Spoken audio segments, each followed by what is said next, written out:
Isa pong Pinoy fraternity sa Alberta ang isa sa mga nangunguna ngayon sa mga humanitarian at community service sa probinsya. Handa ang Alpha Kappa Rho Society of Canada na tulungan na nila ang mga nais magnegosyong kababayan. Narito ang report. Humigit kumulang 1,000 na ang mga miyembro ng Alpha Kappa Rho Society of Canada sa buong bansa, ayon sa Grand Sceptron ng Alberta na si Alan Brian Mendros. Kami po ay napakaraming mga chapters na dito sa buong Canada.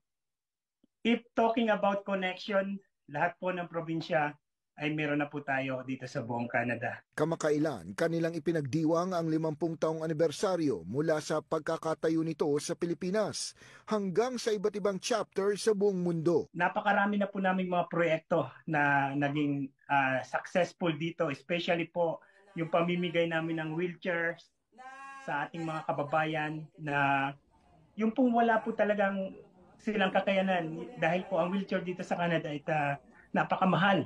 Yung mga colleges dito po sa Alberta ay nagko-connect o kumokontak sa amin para bigyan ng community service hours yung mga estudyante na graduating na yun lamang po ang last na kanilang part para ma-accomplish nila yung kanilang pag-aaral.